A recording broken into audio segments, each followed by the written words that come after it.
Elara was a bright, clever girl, but she was also cruel.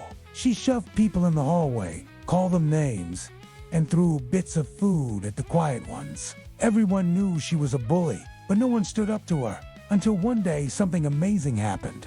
A teacher handed Elara a note headmaster's offered, and that's when Elara learned that her parents weren't going to save her immediately. Elara strutted down the hallway and froze. Her mother and father were already there, but he didn't rescue her this time. He just looked her in the eyes and said, "This is what you get for being an asshole." Silent, serious. And the headmistress was mid-sentence. She was saying that Elara was expelled.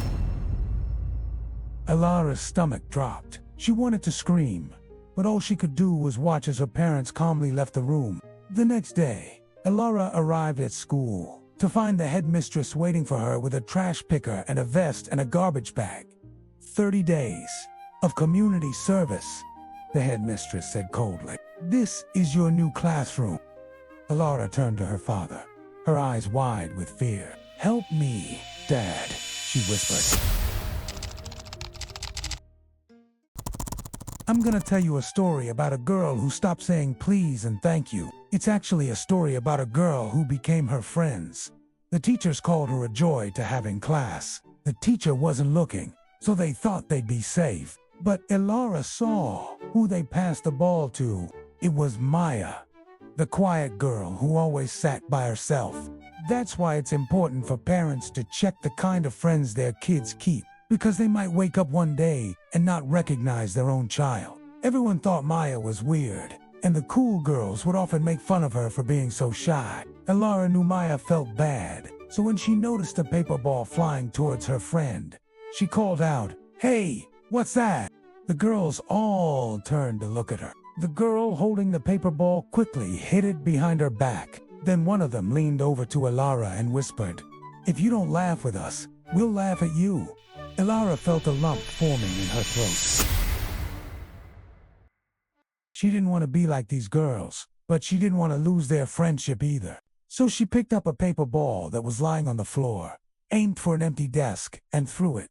A small smile appeared on her face as she heard the girls erupt into laughter. From that day on, she joined in on making fun of people, and she even started saying things like, "You again, and what are you wearing?" She stopped saying please and thank you. She stopped being polite. She stopped being kind. Even the janitor said she had a heart like a flower. But then middle school ended and high school started, and one day Elara got invited to sit with the cool girls. These girls laughed loud, rolled their eyes at teachers, and snickered at anyone different. At first, Elara felt uncomfortable. She didn't want to laugh at people. She didn't want to be disrespectful. But those girls were her friends now, and being a good little parrot, she started repeating what they said. Elara used to be that girl everyone admired. Polite, quiet, smart. One day, during class, a girl sitting in front of her passed a paper ball to another girl. They didn't know what had happened to sweet Elara, but her transformation was actually quite simple. She just became like her friends. All the teachers and students were confused. We tend to become like our friends. We adopt their mannerisms, their beliefs, their values. Once upon a time in a land far, far away, there was a girl who was kind and sweet. Everyone loved her. But then one day, something terrible happened that changed her forever. She was holding a tray with a sandwich, some chips, and a carton of milk. She was smiling to herself, thinking about a funny joke she had just heard. But then suddenly, someone tripped behind her, and her entire lunch splattered across her uniform. The milk carton fell to the ground and made a loud thud sound. The cafeteria went silent for a moment. Then everyone started laughing, pointing at her and making fun of her. And the worst part was, the boy who tripped her was barely even sorry. And Elara lied and said she had lost weight and it no longer fit. Her friend was concerned and asked her if everything was okay. Elara just shrugged and said, "I'm fine." But her friend didn't believe her. If we can't control our anger and our pain, it will control us. And that's not the kind of person we want to be.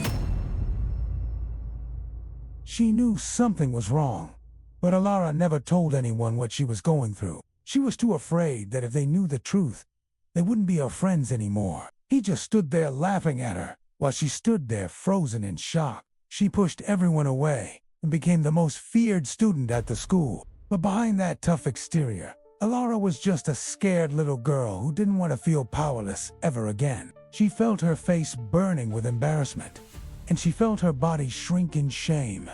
She wanted to disappear. One day, the girl, whose name was Elara, was standing in line at the school cafeteria. When the bell rang for class, her friends finally pulled her aside. They were angry on her behalf and told her she needed to do something about what that boy did, mocking other students, shoving them to the ground, taking their lunch money. It all became normal to her. She even started humiliating students who had never done anything to her. It was almost like she was addicted to the power she felt when she made them feel small and powerless. She was like a bully, but everyone was afraid of her because she was so strong and scary. He cried out in pain and surprise, but Elara didn't feel bad. She felt powerful. She had finally stood up for herself. You're just going to let him get away with it. Hit back. Be scary.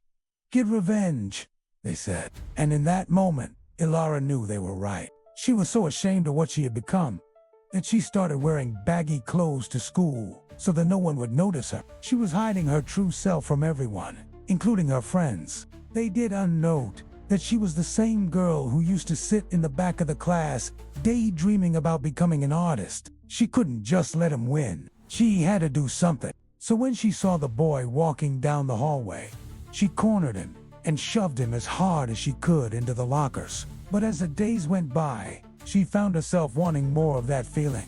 And deep down inside, Elara knew she had become a monster. One day, one of her friends asked her why she wasn't wearing her favorite sweater. As the months passed, Elara became more and more distant and cold. That's why it is important to teach our children that true strength is not in being cruel and making others feel bad, but in being kind and in control of ourselves. Everyone thought Elara was just mean. What they didn't know was this. At home, her father screamed more than he spoke. He said she needed to be shown how to use it responsibly. She started writing about a strong, beautiful woman who overcame all obstacles.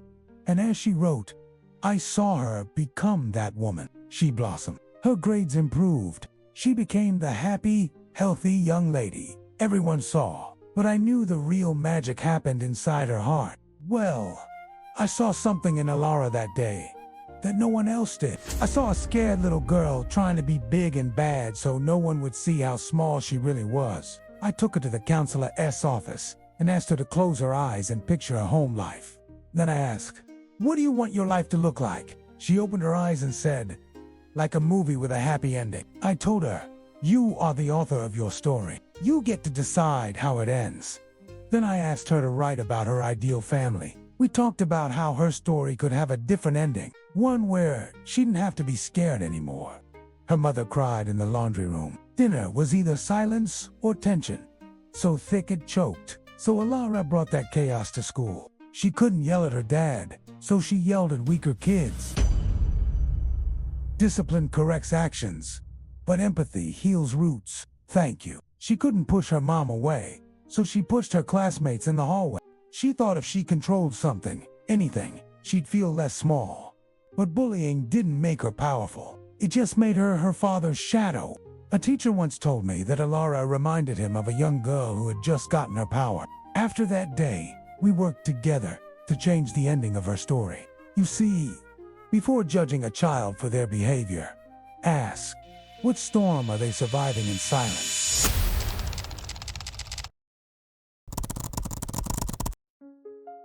She was the most hated girl in school, but no one knew why. Everyone was afraid of her, but no one knew why. Everywhere Elara went, people would say, why can't you be more like your sister would never do that. At home, she was invisible. At school, she was someone else's shadow. So she became something else entirely. They only saw her dark side. They didn't know she had a light side. And if they did, they wouldn't have cared. She made people laugh, so they would like her. She started making fun of people. She started making them feel small, and that made her feel big. It made her feel seen. She had finally stepped out of her sister's shadow. She had finally become someone everyone feared. But all they saw was a silly, goofy girl. They didn't see the pain behind her jokes. The moon was the only light in the sky. Suddenly, she heard footsteps behind her. She turned around and saw a man. He was handsome, maybe in his mid-20s. He had a charming smile and kind eyes. They didn't see how much she was hurting. When she was little, she had a sister's perfect grades, perfect hair, perfect smile. Yeah, she thinks she's being stalked. Sure, send an ambulance. Can you show me where I can get some food? Help is on the way. You don't understand. I'm not safe. She started failing classes. She stopped caring about her looks. She became the class clown. Their voices were low, but she could hear the fear in them. She opened the door and walked inside. She didn't even bother to lock it. Elara's heart started racing. Was this part of his plan? Did he want to attack her? She started to panic. Her breathing became shallow. Her hands trembled. She ran as fast as she could, as far as she could, until she finally stopped and turned around. She was in front of her house. She wanted to be noticed. She wanted to be important. She wanted to be anything but Selene. So she did something terrible. She knew that she was the monster, not them. They had tried their best to protect her, to shield her from the world. But she had pushed them away. She had rejected their love. She wasn't Selene anymore. She was scary. She was respected. She was loud. One day, Elara was walking home alone. It was late. The sun had set hours ago. "Hi," he said. "Can I help you?" Had the man told them something? Had he told them about her? About what she had done? "I'm lost," she lied. Sure, he smiled. "I know just the place." They walked in silence for a few minutes, until they reached a secluded alley. The man stopped and turned to her. "What's wrong?" he asked. "I'm scared," she whispered. "Will you protect me?" He looked at her for a moment. Then he did something unexpected. He took out his phone and called 911. "Hello," he said. "I need some help here." "Yeah, this girl's freaking out." But before he could say anything, Elara's eyes widened. "No, please," she begged. "Don't call the police. They won't believe me." "I understand," the man said. "That's why I'm calling the police.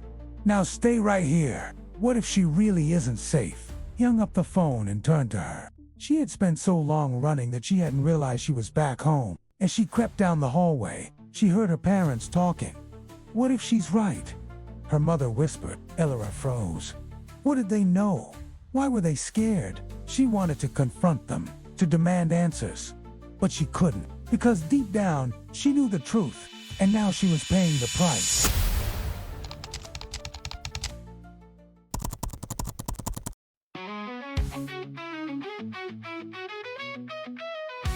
Elara found a world online where no one knew who she was. At first, it was innocent, just having fun, being a kid. But one night she joined a group chat. It was a silly name. All of Elara's classmates were there. They posted memes about people in their class. We've all been a bystander to this story, in some shape or form. Cyberbullying is real bullying. A screen doesn't erase cruelty. It hides it. People's bodies, their clothes, even their parents. Elara laughed and posted her own joke. Then the laughs came flooding in. So they do things they wouldn't normally do. And we have to stop that.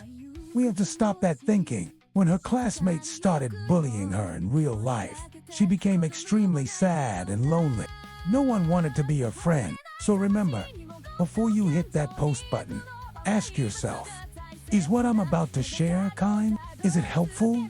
Is it true? If the answer is no, then don't post it. There's no delete button in real life. So be careful what you share, because what you do online can have very real consequences. I teach kids and teens how to be kind online, because I believe that being kind online is the new cool. And here's why. You may have heard the phrase, do unto others as you would have them do unto you. Well, the internet has changed that a bit. It's more like don't be a jerk. Others can see what you do online. What you do online is very often a reflection of who you are offline. Your digital footprint, your social media posts, your interactions online, they tell people a lot about you. That digital approval turned into something toxic. Soon the jokes became hallway whispers. Then they became face-to-face bullying. She wasn't hiding behind a screen anymore. She became the screen. They'll say, I was just joking around. It's just words. Words can't hurt you. Well, that's not true. Words can hurt. And when those words come from behind a keyboard, it can be easy for us to forget that the person on the other side of that screen is a real person with real feelings. But when you post something mean or hurtful online, it's not just the person you're hurting, it's also everyone who sees it. One day her messages were leaked. Parents saw, teachers saw, everyone saw.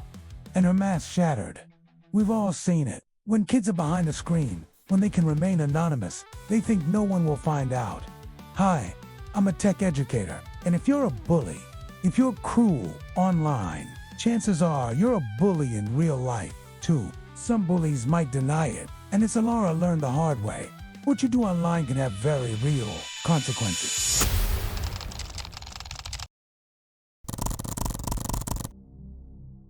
What do you do when the monster under your bed turns out to be real? Let's find out. Elara wasn't always a bully. She used to be a girl who sat in the corner of the classroom, scribbling dark poems in her notebook. She drew a picture of a person falling, a girl falling. She wasn't afraid of the dark. She was afraid of being alone in the dark. You see, Elara wasn't a bad girl. She was a scared girl. She quickened her pace, but the footsteps kept pace with her. She turned around, and what she saw made her blood run cold. It was the girl who always sat behind her in class. The girl who had made fun of her drawings. She was a girl who felt like she was falling. A girl who had fallen. A girl who had been broken, but who was still reaching out, still hoping someone would catch her before it was too late. She didn't need help. She needed control. She was a monster in the closet, in the mirror, in the shadows. She was everywhere, even inside her own head. She looked down at her hands, her fists clenched tight. She could feel the darkness seeping into her, consuming her, turning her into the very thing she had written about in her poems. She didn't want kindness. She wanted power, and she left it on her desk, hoping the teacher would ask, "Who's that on your desk, Elara?" But they never did. So Elara stopped waiting to be saved and started waiting to be feared. A girl who asked questions like, "Do you think monsters are born or made?" A girl who drew pictures of people falling, stretching out their arms, hoping someone would catch them, but no one did. They called her names, made fun of her, tripped her in the hallway, all while she was trying to hold on to her books and her dignity. She felt like she was drowning in their laughter, their cruel, mocking laughter. So she stopped drawing and waiting. Then one day she had an idea. You see, Elara had a secret, and so Elara became the monster. The other kids had turned her into the very thing she had written about in her poems. And then one day, as she was walking home alone, she heard footsteps behind her. "What do you want?" Elara whispered, her voice shaken. The girl behind her smiled, a cruel, mocking smile. "I just wanted to tell you," she said, "that you're not safe when you're alone." And with that, she ran away, her laughter echoing in Elara's ears. That's when Elara knew she wasn't just a monster under the bed. And as the sun set and the darkness fell, Elara knew she wasn't just a girl who drew pictures of falling girls. Sometimes bullies aren't asking for attention. Sometimes they're asking to be noticed before it's too late.